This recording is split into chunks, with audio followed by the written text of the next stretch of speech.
وہ یہ سمجھتا ہے کہ میں نے اس کو جاب لے کے دی ہے اور میں اس کی جگہ پہ کام کرتا ہوں، یہ میرے لیے آگے بھی مفید ہوگا۔ آقا علیہ السلام کے پاس ایک صحابی آتے ہیں مال غنیمت لے کے اور حضور کو کہتے ہیں یا رسول اللہ یہ مال غنیمت ہے اور یہ میرے تحائف ہیں۔ تو آقا علیہ السلام کو بڑا جلال آیا اور حضور اکرم صلی اللہ علیہ وسلم نے خطبہ ارشاد فرمایا، آپ نے فرمایا تم اپنے گھروں میں بیٹھے ہوئے ہوتے ہو تو تمہیں کیوں نہیں کوئی انعام دیتا؟ تو اپنے گھروں میں بیٹھو، یہ تمہیں اپنے سیٹ کی وجہ سے ملا ہے۔ تو جو تحفے تحائف انسان کو سیٹ اور اپنے منصب کی وجہ سے ملتے ہیں وہ رشوت کے زمرے میں۔ اچھا ایک اور چیز بھی ہے کہ انہوں نے کہا کہ میرے تھرو ملی، اب پتہ نہیں انہوں نے سفارش کی یا انہوں نے کسی اور کا حق مار کے کہا کہ آپ انہیں رکھ لیں، تو اس حوالے سے بھی میں حق مارنے والی بات تو ذرا الگ ہو گئی۔ اگر آپ نے اس نے سفارش کی ہے اور اسی محکمے میں نے کہا نا کہ وہ سمجھتا ہے کہ مجھے اس کا سے بینیفٹ ہوگا اور وہ بینیفٹ لے گا تو یہ جائز نہیں ہے۔ اگر ویسے کوئی محبت کے طور پہ دے دے وہ ایک الگ معاملہ ہے۔ کوئی ریفرنس بھی دیتا تھا نا کہ وہاں ضرورت ہے تو پھر فون ملا ٹھیک ہے۔ اچھا اب آتے ہیں اپنے ٹاپک کی طرف، قیام اللیل کی طرف۔ جی علی بھائی، وہ میں نے بات کہی کہ اللہ تعالیٰ نے آپ کے لیے جو سسٹم بنایا اس میں جو آپ کے پاس فرائض ہیں نا نماز کے، یہ 5 اللہ تعالیٰ نے جو ہمیں نمازیں فرض کی ہیں۔ اللہ تعالیٰ نے قرآن پاک فرمایا اقم الصلاۃ لدلوک الشمس الی غسق اللیل وقرآن الفجر ان قرآن الفجر کان مشہودا۔ فرمایا نماز قائم کرو جب سورج ڈھلنے لگے، الی غسق اللیل، اور جہاں تک رات ہو جائے اس وقت تک پڑھے۔ تو یہ 4 نمازیں جو ہیں نا وہ آپ کی سورج ڈھلنے کے ساتھ شروع ہوتی ہیں۔ زوال کا ٹائم ختم ہوتا ہے تو ظہر پڑھتے ہیں، پھر اور ڈھلتا ہے تو عصر پڑھتے ہیں، پھر مغرب غروب ہو جاتا ہے تو مغرب پڑھتے ہیں، پھر جب رات ہو جاتی ہے ڈھل جاتی ہے تو آقا علیہ السلام کے مطابق ہم عشاء کی نماز پڑھتے ہیں، ٹھیک ہے۔ پھر فرمایا وہ آپ نے وہ فجر میں قرآن بھی پڑھنا ہے اور فجر کو الگ کر دیا، یعنی سورج ڈھلنے سے لے کے رات تک 4 نمازیں اور 1 نماز فجر کی ہے۔ آگے فرمایا وَمِنَ اللَّيْلِ فَتَحَجَّتْ بِهِ نَافِلَةً لَكَ۔ حضور کو اللہ تعالیٰ نے فرمایا پھر یا رسول اللہ آپ رات کے پہر میں تہجد پڑھا کریں، نافلۃ لک، یہ صرف آپ کے لیے خاص ہے۔ اس میں ایک امپورٹنٹ بات یہ ہے کہ ہم سب کے اوپر 5 نمازیں فرض تھیں، آقا علیہ السلام کے اوپر 6 نمازیں فرض تھیں۔ تہجد یہ جو میں نے پڑھا نا، یہ جو اللہ تعالیٰ نے فرمایا کہ آپ کے نافلۃ لک، یہ آپ کے لیے خاص ہے کہ آپ نے تہجد کی نماز بھی پڑھنی ہے۔ تو حضور اکرم صلی اللہ علیہ وسلم جو تہجد کی نماز پڑھتے تھے رات کے آخری پہر میں، وہ اصل میں حضور کے اوپر فرض تھی، ٹھیک ہے۔ تو آپ نے جو بات کی کہ قیام اللیل، اس کو ذرا فوکس کریں۔ قیام اللیل سے مراد یہ ہے کہ جو نماز آپ فرائض میں پڑھتے ہیں جو فرض کے لیے، اس کو بندے بلاتے ہیں حی علی الصلاۃ حی علی الفلاح، اور جو رات کا قیام ہے اس میں آپ کو رب بلاتا ہے۔ سورہ صحیح مسلم کی حدیث ہے، حضور اکرم صلی اللہ علیہ وسلم نے فرمایا، اللہ فرماتا ہے حل من سائل فاعطیہ، کوئی ہے سائل جس کو میں عطا کروں۔ اور آقا علیہ السلام فرماتے ہیں کہ پہلے آسمان پہ اللہ تعالیٰ جلوہ گر ہوتا ہے اور کہتا ہے کوئی مجھ سے مغفرت مانگنے والا، رزق مانگنے والا، اولاد مانگنے والا، کوئی ہے مجھ سے طلب کرنے والا، میں اس کو عطا کروں گا۔ تو قیام اللیل کا اور فرض نمازوں کا بہت بڑا ڈیفرنس ہے۔ فرض نمازوں میں ریاکاری ہو سکتی ہے، فرض نمازوں میں ایک اتحاد کا ایک مفہوم ملتا ہے، لیکن نوافل جو ہیں جو قیام اللیل ہے اس میں خلوص ہوتا ہے، اس میں آپ تنہائی میں جب اللہ کو یاد کرتے ہیں تو پھر آپ اللہ کے قریب ہوتے ہیں۔ بالکل ایسے ہی ہے، اور یہ انسان اپنے دل کی آواز پہ پڑھتا ہے اور اس کے لیے کوئی شخص آپ کو حی علی الفلاح یا حی علی الصلاح کہہ کے نہیں بلاتا۔ اور میں نے دیکھا ہے جو اس ٹائم قیام کرتے ہیں نا، میں نے یہ خود ایکسپیرینس کیا ہے، آپ جس بھی نیت سے پڑھے ہیں نا وہ آپ کو عطا ضرور ہوتی ہے، چاہے وہ قرب الہی کے لیے پڑھ رہے ہیں، چاہے وہ اپنے کسی ذاتی مقصد کے حصول کے لیے پڑھ رہے ہیں، وہ خواہش ہے، نیت ہے، وہ جو ہے نا مراد بالکل ایسی ہے، بالکل ایسی ہے۔ اور اس وقت میں اللہ تعالیٰ نے خاص سکون رکھا ہوا ہے جو اب آپ یہ نماز ادا کرتے ہیں یا تہجد کے لیے اٹھتے ہیں۔ آگے فرمایا عسیٰ ان یبعثک ربک مقام محمودا، فرمایا جو یا رسول اللہ آپ تہجد پڑھتے رہیں، ایک ان قریب ہم آپ کو مقام محمود پہ پہنچائیں گے۔ تو مقام محمود پہ جو حضور فائز ہوں گے وہاں پہ قیامت والے دن قبلہ علی بھائی اللہ تعالیٰ ہمیں اللہ تعالیٰ کے عرش کے سائے جگہ مل جائے ہمیں۔ آپ دیکھیں کہ ایک عرش ہوگا، یعنی ایک اللہ کی سیٹ ہوگی، ایک مقام محمود دائیں جانب حضور کی سیٹ ہوگی، اس کے علاوہ کوئی سیٹ نہیں ہوگی۔ تو یہ مقام حضور اکرم صلی اللہ علیہ وسلم کو جس نسبت سے اللہ تعالیٰ فرما رہا ہے، وہ کہہ رہا ہے نمازیں پڑھیں یا رسول اللہ، پھر آپ تہجد پڑھیں، ان قریب آپ تہجد پڑھتے رہیں گے، ان قریب ہم آپ کو مقام محمود پہ فائز فرمائیں۔ انشاءاللہ اللہ تعالیٰ ہم سب پہ خاص رحم فرمائے اور ہم سب کو جو ہے ان بابرکت گھڑیوں کو اپنے لیے قیمتی بنانے کا ایک تو موقع بھی دے اور ہمیں توفیق بھی دے۔ ہم بڑھتے ہیں حافظ محمد امجد رحیمی کی جانب اور انہیں بھی شامل گفتگو کرتے ہیں۔ بہت شکریہ آپ کے وقت کا۔ علی بھائی آپ کا بھی شکریہ سر، بہت شکریہ۔ قیام اللیل کے حوالے سے جو ہے آج ہم بات کر رہے ہیں اور ہم دیکھ رہے ہیں کہ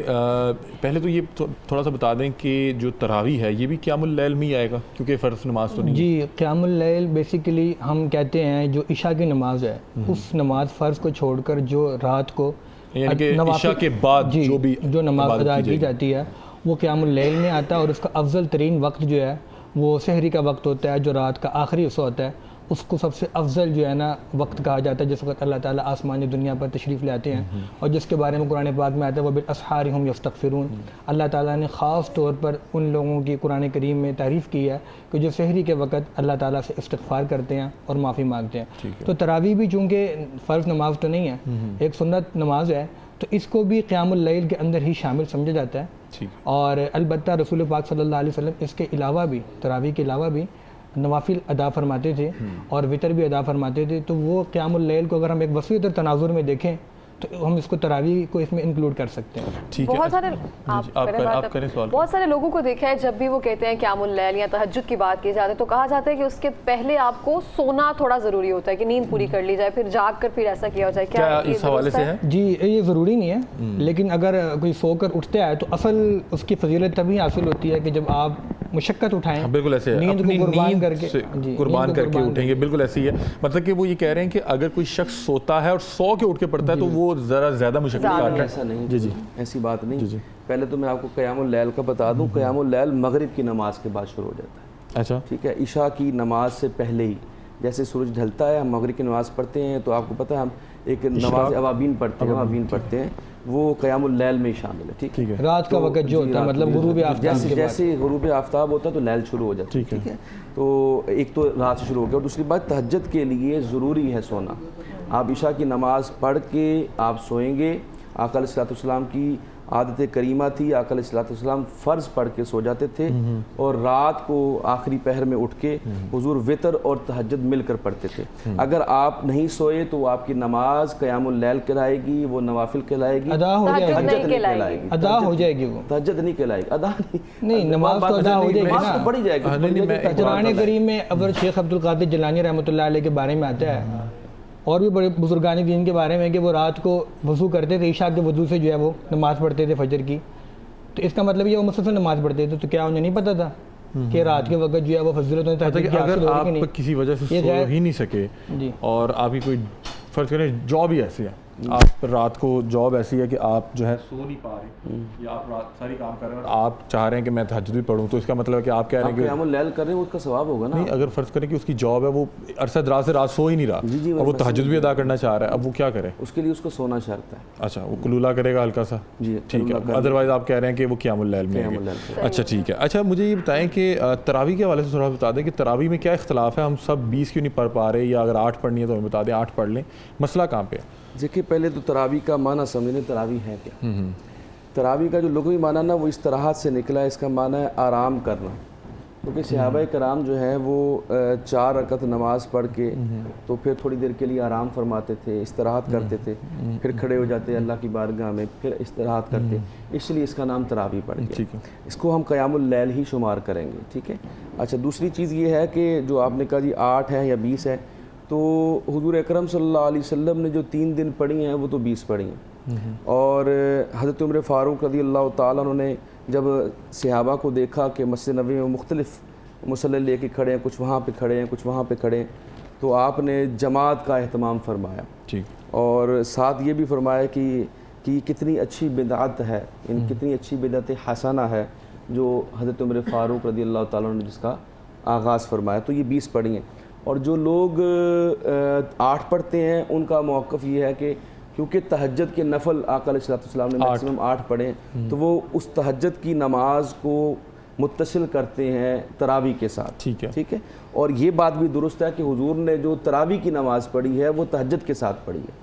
یہ بھی ذہن میں رکھیے، کیونکہ حضور نے جو تراویح پڑھی ہے وہ رات کے آخری پہر میں پڑھی ہے۔ اچھا اب اس میں جو میں اور بات کر رہا ہوں، جو 8 اور 20 کا بریک کی طرف چلے آپ کمپلیٹ کر لیتا ہوں، جو 8 اور 20 کا فرق ہے وہ یہ ہے کہ جو 20 پڑھتے ہیں وہ تو حضرت عمر فاروق کے قول کے مطابق آقا علیہ الصلوۃ والسلام کی سنت کے مطابق پڑھتے ہیں، جنہوں نے 8 کا موقف بنایا وہ تہجد سے جو ہے اس کو استعمال کرتے ہیں، اور جو لوگ پڑھتے ہی نہیں ہیں،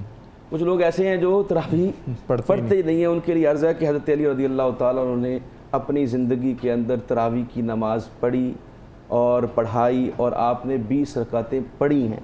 تو مولا علی کی یہ سنت ہے کہ آپ 20 رکعت پڑھتے ہیں۔ ٹھیک ہے، میرا خیال ہے کہ یہاں پہ ایک بریک لے لیتے ہیں، بریک کے بعد واپس آتے ہیں اور اس امپورٹنٹ ٹاپک پہ مزید گفتگو کرتے ہیں۔ ہمارے ساتھ رہیے۔ ویلکم بیک ناظرین، رمضان کی اس خصوصی لائیو نشریات میں آپ کو خوش آمدید کہتے ہیں۔ یہاں پہ وقت ہوا ہے ایک نعت رسول مقبول کا، جس کے لیے ہم درخواست کریں گے حاسف خان صاحب کو، جو کہ بڑے خوبصورت انداز میں نعت رسول مقبول پڑھا کرتے ہیں۔ حضور پلیز۔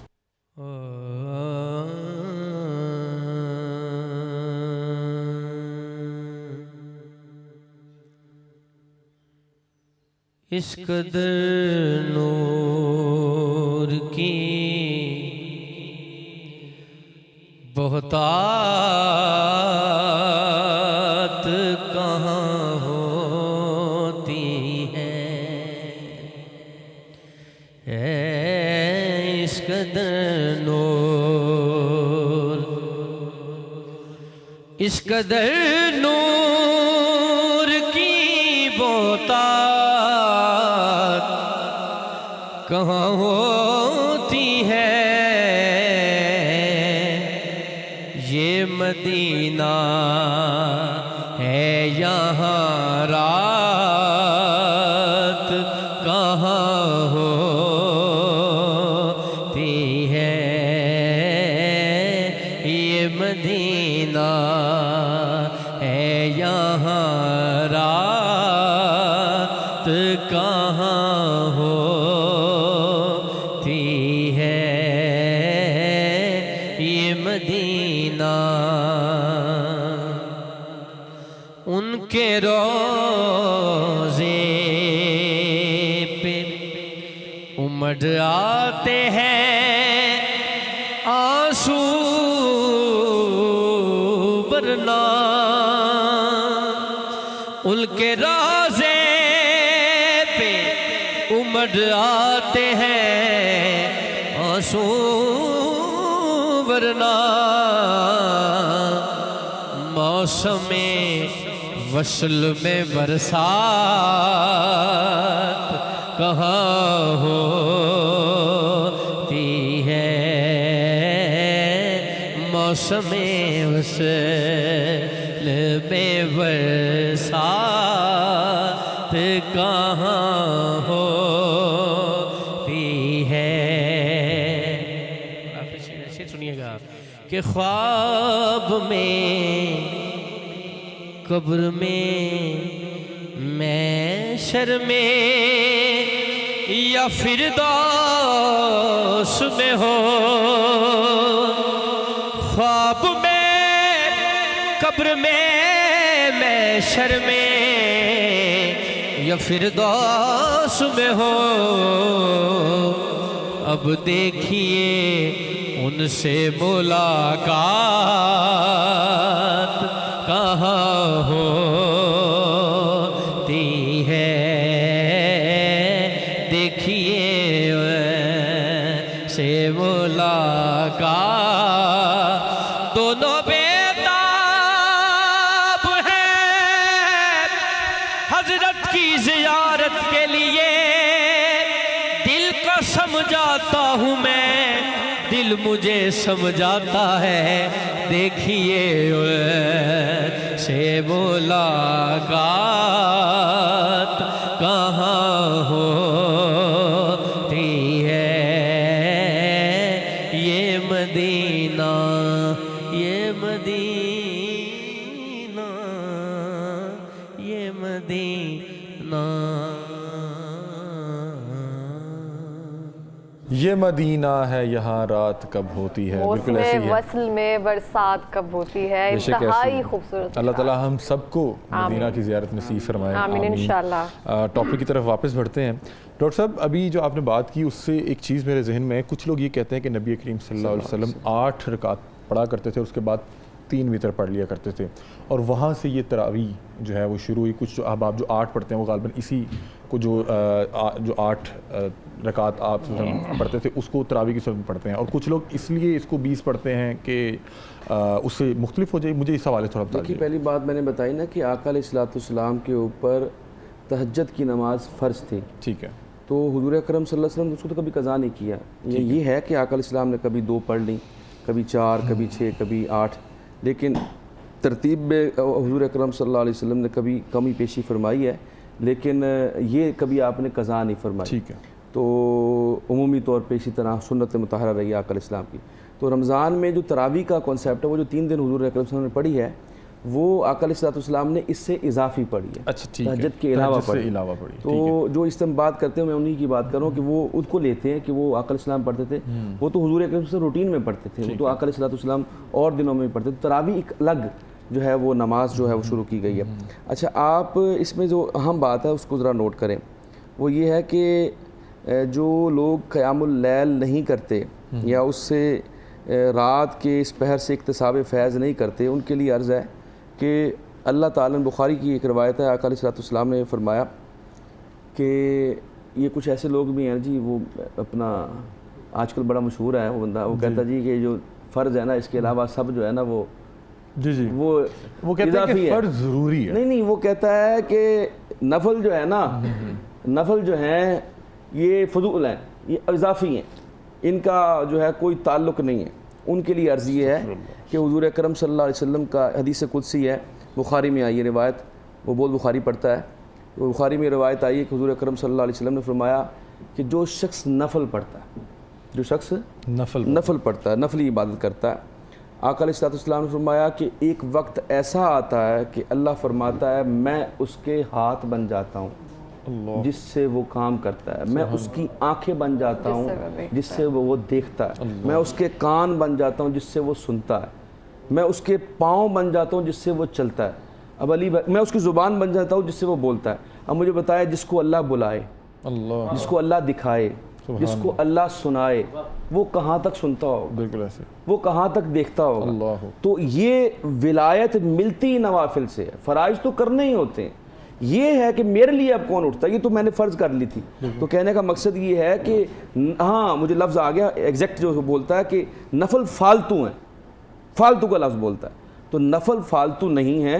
نفل جو ہے وہ رب سے تقرب حاصل کرنے کا ذریعہ ہے. اس لیے فرائض کے ساتھ قیام اللیل کرنا, نوافل پڑھنا اور اللہ تعالیٰ کو یاد کرنا. اور یقین کریں آپ اس کو علی بھائی آپ نے پریکٹس کیا ہوگا کہ رات کو جب آپ علیحدہ بیٹھ کے, جب آپ کو کوئی نہیں دیکھ رہا ہوتا, اس وقت نماز پڑھنے کا اپنا ہی لطف ہوتا ہے. ٹھیک ہے. ایک دفعہ میں ایک روایت آتی ہے کہ سیدہ عائشہ رضی اللہ تعالی عنہا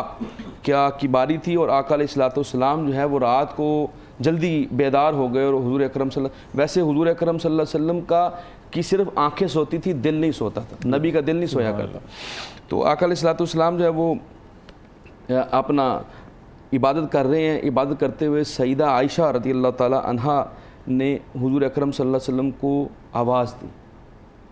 تو حضور اکرم صلی اللہ علیہ وسلم نے جواب نہیں دیا. یعنی اتنا مستغرق تھے آقا علیہ السلام عبادت کے اندر. اور جب حضور مراقبے کی حالت میں آقا علیہ السلام, تو حضرت عائشہ نے کہا یا رسول اللہ, آپ نے کہا من کون ہو تم, تو کہا من عائشہ, میں عائشہ ہوں یا رسول اللہ, انا عائشہ, میں عائشہ ہوں. تو حضور نے فرمایا من عائشہ, کون عائشہ, میں کیا وہ میں ابو بکر کی بیٹی. آپ نے کہا من ابو بکر, کون ابو بکر, کون ہے ابو بکر. تو حضرت عائشہ فرماتی کہ میں ڈر گئی کہ آقا علیہ السلام جلال میں اس وقت. تو حضور اکرم صلی اللہ علیہ وسلم جب تشریف لائے تو آپ نے پوچھا, حضرت عائشہ نے یا رسول اللہ عرض کی, یا رسول اللہ کیا بات تھی. میں اس وقت اللہ تعالیٰ کے ساتھ جو ہے وہ ایک تعلق تھا, اس وقت مجھے معلوم نہیں تھا کہ اللہ پاک کے ساتھ ایک ایسی یہ کیفیت جو ہے نا کہ جب آپ نماز پڑھیں تو اللہ تعالیٰ فرماتا ہے نا, نماز ایسے پڑھو, عبادت ایسے کرو کہ جیسے تم اللہ کو دیکھ رہے ہو. تو یہ اللہ کے رسول کی عبادت تھی. تو کہنے کا مقصد یہ ہے کہ قیام اللیل کو ڈھیلا سمجھنا, ہلکا سمجھنا, فالتو سمجھنا اور اس کا بالکل سرے سے انکار کر دینا, یہ قطعاً جو ہے قرآن و سنت کے خلاف ہے. لہٰذا اس کا اہتمام کیا جائے. اور میں آپ کو بتاؤں, امام احمد بن حنبل رحمۃ اللہ تعالیٰ علیہ جس کو شاگرد رکھتے تھے اس کو کہتے تھے کہ تم نے تہجد کی نماز پڑھنی. ایک دفعہ آپ کا شاگرد نیا آیا, وہ رہا, رات کو وہ اٹھا نہیں, تو وہ لوٹا جو تھا وضو کے لیے وہ پڑا رہ گیا اس میں پانی. تو صبح آپ نے دیکھا امام احمد بن حنبل نے کہ وہ پانی استعمال نہیں ہوا, تو آپ نے پوچھا کہ تم نے تہجد نہیں پڑھی. تو اس نے کہا حضرت میں نے تو صرف نماز فجر کا حکم ہے، تہجد کا حکم نہیں۔ آپ نے کہا تم کیسے طالب حدیث ہو کہ تم تہجد نہیں پڑھتے؟ میں ایسے شخص کو، آپ کسی ایسے شخص کو شاگرد نہیں بناتے تو تہجد نہیں پڑھتا تھا۔ تو یہ سر، میں مقام ہے۔ یہاں پہ آپ سے پوچھنا چاہتی ہوں کہ بہت سارے لوگ آج ہم 25ویں روزے میں موجود ہیں، بہت سارے لوگ جو ہیں وہ 20ویں روزے سے اعتکاف پہ نہیں بیٹھ سکے ہیں، تو 27ویں روزے سے یا 26ویں کی شب سے وہ اعتکاف پہ بیٹھنا چاہتے ہیں، تو قیام اللیل جو ہے وہ نفلی عبادت ہوتی ہے، سب ان چیزوں میں آ جاتی ہے؟ جی بالکل ایسی وہ نفلی اعتکاف ہوگا، 3 دن کا لوگ کرتے ہیں اکثر 27ویں سے لے کے آن ورڈ، تو وہ 3 دن نفلی اعتکاف ہوگا۔ اور اعتکاف کا مقصد ہی 2 مقاصد ہے نا، یکسوئی اور دوسری چیز جو ہے وہ اپنا لیلۃ القدر کی تلاش ہے، اور لیلۃ القدر کی تلاش ہوگی رات کو، تو ظاہر قیام اللیل کرے گا تو اس کو لیلۃ القدر کے جو ثمرات ہیں یا اس کی جو رحمتیں اور برکتیں وہ حاصل کر سکے گا۔ اچھا، حافظ صاحب کو بھی شامل گفتگو کرتے ہیں۔ حافظ صاحب، جو نبی کریم صلی اللہ علیہ وسلم کے دور میں جو اصحاب تھے وہ قیام اللیل کے حوالے سے کیا اہتمام کیا کرتے تھے؟ بالکل، جس طرح ہم دیکھتے ہیں کہ حضرت عمر فاروق رضی اللہ تعالیٰ عنہ نے باقاعدہ جو ہے رسول پاک صلی اللہ علیہ وسلم کی وفات کے بعد جو تراویح پہلے انفرادی طور پہ ہوتی تھی، حضرت ابو بکر کے دور میں صحابہ کرام انفرادی طور پہ تراویح کی نماز ادا کرتے تھے، تو حضرت عمر نے آ کر اس کا باقاعدہ با جماعت اہتمام فرمایا۔ جس طرح علامہ صاحب نے عرض کیا بھی تراویح کے حوالے سے 20 اور 8 کی رکعت کے حوالے سے، تو اس کے اندر امام بخاری رحمۃ اللہ علیہ نے بخاری شریف کے اندر جو قیام اللیل ہے اس کے باب کو بھی الگ ذکر کیا، اور اس کے علاوہ جو تراویح کا باب ہے اس کو بھی الگ ذکر کیا، جو اس بات کے واضح طور پہ دلیل ہے کہ تراویح کی نماز اور جو دوسری نماز ہے وہ مختلف ہے۔ ابھی آپ نے جس طرح اصحاب کی بات کی ہے تو میرے ذہن میں چھوٹا سا واقعہ حضرت عمر فاروق کا آ گیا کہ حضرت عمر فاروق رضی اللہ تعالیٰ عنہ ایک دفعہ رات کو گلیوں میں جس طرح وہ گشت کرتے تھے، وہ گشت کر رہے تھے، تو ایک گھر سے ان کو قرآن پاک کی پڑھنے کی آواز سنائی دی۔ کوئی شخص تھا جو زار و کتار بڑے ہی انہماک کے ساتھ نوافل کے اندر رات میں قیام اللیل کرتے ہوئے یہ آیت قرآن پاک کی تلاوت کر رہا تھا کہ ام حسب الذین اجترحوا السیئات ان نجعلہم کالذین آمنوا وعملوا الصالحات سواء محیاہم ومماتہم ساء ما یحکمون، کہ کیا ان لوگوں نے یہ خیال کر لیا ہے جنہوں نے برے اعمال کیے ہیں کہ ہم ان کو ان کی طرح بنا دیں گے کہ جو لوگ ایمان لائے اور جنہوں نے عمل صالح کیا، کیا ان کا مرنا اور ان کا جینا برابر ہے؟ اللہ فرماتے ہیں کتنا ہی برا ہے فیصلہ جو یہ کرتے ہیں۔ تو اور وہ شخص جب یہ پڑھ رہا تھا تو وہ رو رہا تھا، تو حضرت عمر رضی اللہ تعالیٰ عنہ نے جب اس کی یہ آیت سنی، تلاوت سنی، تو شدت غم سے اور اس آیت کے غم کی کیفیت سے وہ بھی زار و کتار رونے لگے اور دعا مانگنے لگے وہاں پر کہ یا اللہ ہمیں بھی ان لوگوں میں شامل فرما دے جو قیام اللیل کرتے ہیں اور جو آخرت کی تیاری کرتے ہیں۔ اس طرح حضرت عثمان رضی اللہ تعالیٰ عنہ، حضرت علی رضی اللہ تعالیٰ عنہ اور تابعین اور تبع تابعین، ان کو اگر آپ دیکھیں تو یہ سارے وہ لوگ ہیں جنہوں نے باقاعدہ با جماعت نماز تراویح کا اہتمام کیا اور 20 تراویح کا اہتمام کیا۔ اسی طرح اگر ہم آگے جاتے ہیں امام مالک رحمۃ اللہ علیہ کو اور ہم ان لوگوں پہ آتے ہیں، ہمیں پتہ چلتا ہے کہ امام مالک رحمۃ اللہ علیہ کے بارے میں آتا ہے کہ رمضان المبارک میں وہ تمام تر مصروفیات کو چھوڑ کر حدیث کی تدریس کی صرف اور صرف نماز کے اوپر، تراویح کے اوپر اور قرآن کے اوپر جو ہے وہ اپنا تمام تر ٹائم جو ہے وہ تراویح کی نماز کے اوپر اور قرآن کی تلاوت کے اوپر جو ہے وہ مرکوز کرتے تھے امام مالک رحمۃ اللہ علیہ۔ اور اسی طرح حضرت مجدد الفسانی رحمۃ اللہ علیہ فرماتے ہیں کہ تراویح کی نماز جو ہے یہ اللہ تعالیٰ سے ملاقات کا ایک براہ راست ذریعہ ہے۔ حضرت خواجہ معین الدین چشتی اجمیری رحمۃ اللہ علیہ کے بارے میں نے پڑھا تھا ایک جگہ کہ وہ فرماتے ہیں کہ قیام اللیل اللہ سے ملاقات کا اللہ کے قرب کا سب سے آسان رستہ ہے۔ جو بندہ رات کو اللہ کے دربار میں کھڑا ہوتا ہے، دن میں اللہ تعالیٰ اس کو لوگوں کے درمیان عزت دار بناتے ہیں۔ اللہ، کیا خوبصورت بات ہے۔ اچھا ڈاکٹر صاحب، ایک چیز ابھی آپ نے بتایا کہ جو اعتکاف ہے وہ لیلۃ القدر جو ہے اس کو ڈھونڈنے کے لیے بیٹھا جاتا ہے، اور ایک آیت ہے انا انزلناہ فی لیلۃ القدر کی ہم نے سورۃ ہاں اچھا اس میں کہا جاتا ہے کہ قرآن کا جو شروع کا کچھ حصہ ہے وہ لیلۃ القدر میں اتارا گیا، تو اس حوالے سے پتہ لگ جاتا ہے کہ لیلۃ القدر کی ایگزیکٹلی دن کیا تھا؟ اور سنا ہے کہ نبی کریم صلی اللہ علیہ وسلم اس حوالے سے بتانے لگے تھے اور غالباً وہ آئے تو کچھ 2-3 اصحاب آپس میں جو بحث و تکرار کر تو پھر نبی کریم صلی اللہ علیہ وسلم نے نہیں بتایا، ایسا ہی ہے اس حوالے سے جی میں بتانا چاہتا ہوں جی کہ ایک تو اللہ تعالیٰ نے قرآن پاک میں واضح فرمایا شہر رمضان الذی انزل فیہ القرآن، کہ رمضان وہ مہینہ ہے جس کے اندر ہم نے قرآن کو نازل فرمایا۔ تو یہ تو ہوا کہ اس کا مطلب یہ نہیں ہے کہ اب ایک وہ میں بتاتا ہوں، ایک ہوتی ہے تنزیل، ایک ہوتا ہے انزال۔ تنزیل اور انزال کا فرق ہے۔ تنزیل قرآن پاک کی 23 سالہ دور میں ہوئی آقا علیہ الصلوۃ والسلام کے اوپر، اور انزال کا معنی ہوتا ہے فوراً، ٹھیک ہے؟ تو اس میں جو علماء کا یہ کہنا ہے کہ جو انا انزلناہ فی لیلۃ القدر، کہ قرآن کو ہم نے، اس ذکر کو ہم نے لیلۃ القدر کی رات میں نازل فرمایا ہے۔ اب آپ تو جانتے ہیں کہ قرآن پاک تو گاہے بگاہے نازل ہوتا رہا، ٹھیک ہے، اس کا نزول تو تنزیل کے ساتھ ہو نا، آہستہ آہستہ ایک آیت ہے انا انزلناہ فی لیلۃ مبارکہ، ہم نے اس کو ایک مبارک رات کو اتارا۔ اچھا، وہ غالباً یہ اس دور میں ہے جب حضور نبی کریم صلی اللہ علیہ وسلم غار حرا میں دیکھیں جو لیلۃ المبارکہ ہے نا، اس کے اندر دو آراء ہیں۔ ٹھیک ہے، ایک رائے یہ ہے کہ اس سے مراد لیلۃ القدر ہی ہے، اور ایک علماء کی رائے یہ ہے کہ اس سے مراد شب برات کی رات ہے۔ ٹھیک ہے، لیلۃ المبارکہ شب برات جو 15 شعبان کو آتی ہے، تو دونوں کا اپنا اپنا اسکول آف تھاٹ ہے کہ اس سے مراد وہ سمجھتے ہیں کہ لیلۃ المبارکہ، جو لوگ سمجھتے ہیں کہ لیلۃ المبارکہ اور لیلۃ القدر ایک ہی ہے، وہ اسی کو کنسیڈر کرتے ہیں، اور جو علماء یہ کہتے ہیں کہ نہیں، لیلۃ القدر الگ ہے اور لیلۃ المبارکہ الگ ہے، تو یہ الگ فرق۔ میں آپ کو اس کا فرق بتا دیتا ہوں، علماء نے اس میں تطبیق پیدا کی ہے۔ دیکھیے لوح محفوظ پہ سب کچھ لکھا ہوا ہے، ٹھیک ہے نا؟ تو اللہ تعالیٰ نے جب قرآن کو لوح محفوظ پہ نازل کیا، ٹھیک ہے، وہ رات جو تھی نا، وہ رات لیلۃ القدر کی رات تھی، ایک رائے یہ ہے۔ اور یہاں سے لے کے بیت الحکمت جو پہلے آسمان پر ہے، وہاں سے قرآن نازل ہوا ڈائریکٹ،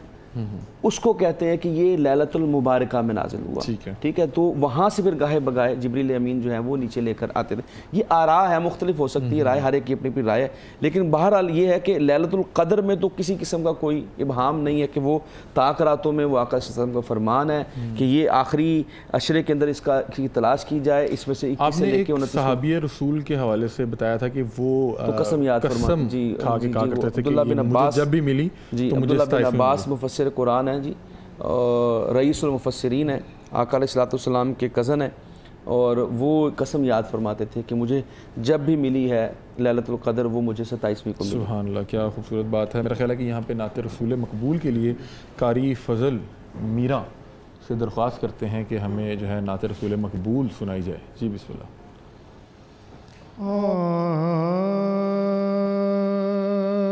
ٹوٹنے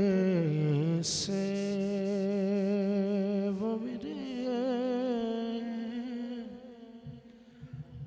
دل کو بچا لیتے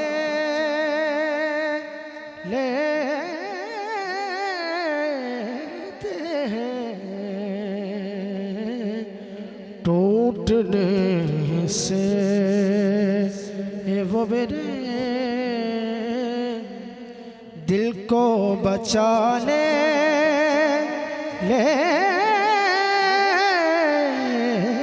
ہیں، یہ نوازش ہے کہ وہ محفل میں بلا لیتے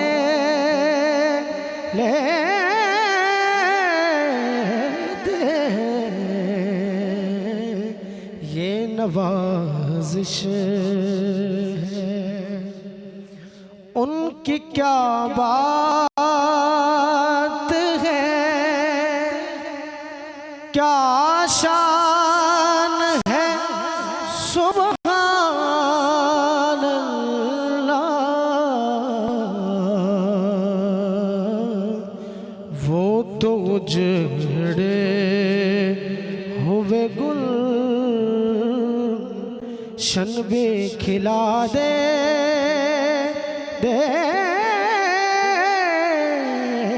ہیں، یہ نوازش ہے۔ کوئی کنگال ہو یا ہو کوئی دولت والا،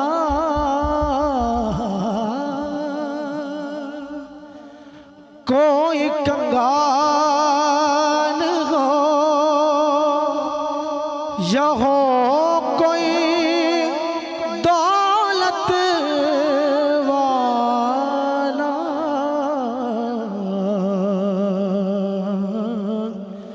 وہ جسے چاہے مدینے میں بول بلا لیتے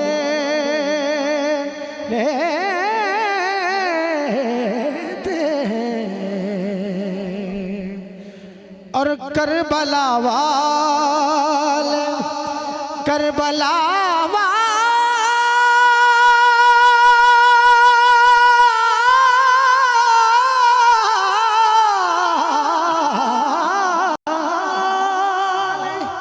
کربلا والے شہیدوں کے جو روئے غم میں میرے آقا اسے ہر دکھ سے بچانے لیتے